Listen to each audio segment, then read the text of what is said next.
Babar Azam international brand इसलिए नहीं बन सके क्योंकि उन्हें इंग्लिश नहीं आती।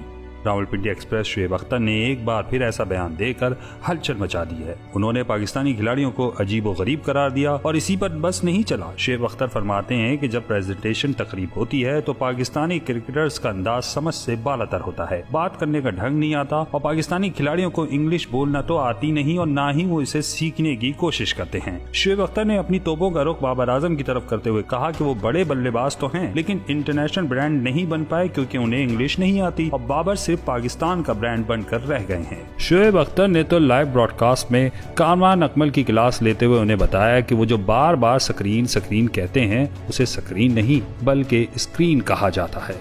अब ये सारी बातें जब बाबर आजम के कजन कामरान अकमल के साथ टीवी पर शुएब अख्तर कर रहे थे तो उनसे भी ना रहा गया, जिन्होंने रावलपिंडी एक्सप्रेस की तनकीद को पब्लिसिटी स्टंट करार दिया। कामरान अकमल ने शुएब अख्तर को आड़े हाथों लेते हुए कहा कि वो सिर्फ स्क्रीन पर ज्यादा देर और हेडलाइंस में रहने के लिए ये पब्लिसिटी स्टंट करते हैं। कामरान अकमल के मुताबिक बाबर आजम बहुत बड़े खिलाड़ी हैं, बाबर का काम क्रिकेट खेलना है, बोलना नहीं। उनका बल्ला हर चीज का जवाब देता है, दूसरी चीजों के लिए उन पर तनकीद करना नाइंसाफी है। जहां तक उनके बोलने और मीडिया को संभालने का ताल्लुक है तो वो दिन ब दिन बेहतर हो रहा है। याद रहे कि शुएब अख्तर साहब इससे पहले भी शाहीन आफरीदी पर कड़ी तनकीद करते हुए ये कह चुके हैं कि वो T20 वर्ल्ड कप के सेमीफाइनल में अगर शुएब अख्तर होते तो वो जख्मी होने के बावजूद बॉलिंग कराते, जबकि शाहीन आफरीदी ने ऐसा नहीं किया। जिसके जवाब में शुएब को शाहीन के ससुर शाहिद आफरीदी ने यही कहा था कि शाहीन कीमती असासा है, इवेंट नहीं।